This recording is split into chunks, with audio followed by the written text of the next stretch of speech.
So unfortunately, we have some very powerful pressure groups in the United States that want war.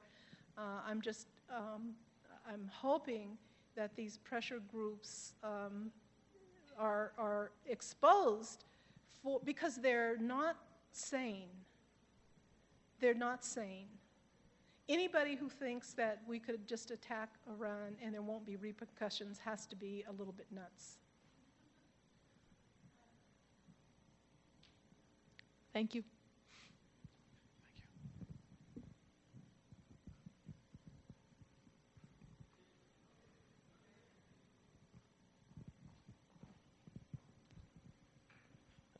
What do you think about backing up our monetary system with silver and gold? Well, silver and gold are just other, the thing about silver and gold, it doesn't matter what you have your monetary system with. For example, in Great Britain at one time, I think it was King James, I don't remember exactly, they used sticks, they called them tally sticks. And they were just trees, and they were sticks that they cut in a particular pattern, and then you could put the sticks together. And the reason they could use them is because the government allowed you to pay taxes with those tally sticks. Money can be anything you want it to be. And it doesn't have to be silver or gold. It could be, when the British first came to the United States, the first world people were using shells. They called them wampum. And the Europeans would trade with the first world people with wampum until they started making their own currency. So currency can be anything you want it, as long as people agree that it has a unit of value.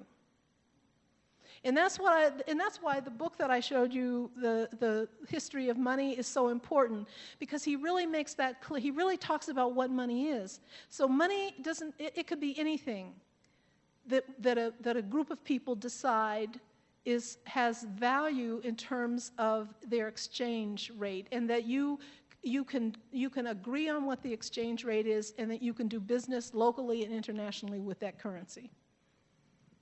Okay, thanks. Dr. Banks, the groups that you were talking about that were trying to get into war with Iran, are you talking about the Jewish lobby in the United States? Yeah, it's a very powerful lobby in the United States. It's very powerful.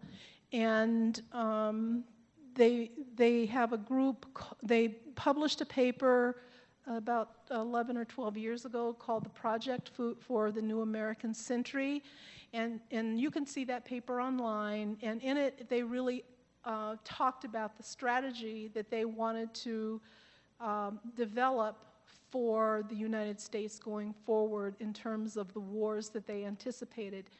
And then one of our generals, whose name escapes me right now, actually Wesley Clark, basically said publicly that they announced, he told the countries that they wanted to attack over the next few years. But most of these countries, first of all, these countries are oil-rich. They have some of them had Islamic banking, which forbids usury, and they are in an area which, as you can see, is strategically important, not only because of its wealth, but because of its geographical location in terms of trade, especially with trade with Southeast Asia. So these are spheres of influence. Zbigniew Brzezinski wrote about this in his book, The Tectonic Era, any number of years ago. But basically, that area, that sort of what they call the Middle Eastern area, is a very important, not only for where it's strategically located, but for the natural resources. I mean, I'm half Israeli, so I know that we also have interest in destroying Iran. So. Yeah, but a lot of the Israelis are, let me say this. You don't have to be Jewish to be Zionist, and you don't have to be a Zionist to be Jewish.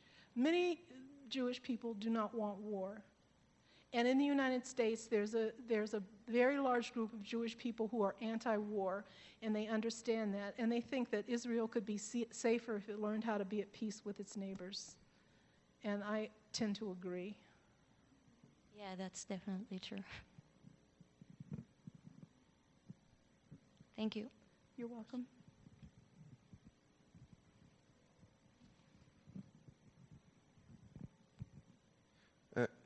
Who are the persons that wins when the economy goes down and in the war? Well, let's look at it. For example, when the economy went south in the United States in 2008, and people were losing their jobs and they were losing their homes, the taxpayers were asked for billions of dollars for bailout of the banks. That money did not go back to the taxpayers, nor did it soften the blow or allow the banks to stop foreclosing on homes. So that money, which was public money, was transferred to private firms. So firms like Goldman Sachs and Morgan Stanley, JP Morgan, and the huge financial institutions profited hugely. One of the outrageous things at the time was that many of the CEOs and the people who worked in these banks got huge bonuses. They got huge bonuses for trashing the economy. They trashed the economy, and then they got rewarded for trashing the economy. Thanks. Okay, if there are no further questions, we'd like to thank you all for coming. I've just been told we have to be out of here by 5:30. So we're not kicking you out, but we have to be out by 5:30. And can someone hold up their copy of this Naturalmente Orgánico magazine just to show the others? Yeah, just hold it up. Okay, that magazine will be available outside. It has a biography of Dr. Banks towards the back of the magazine, and they're distributing free copies outside the auditorium. Thank you all for coming.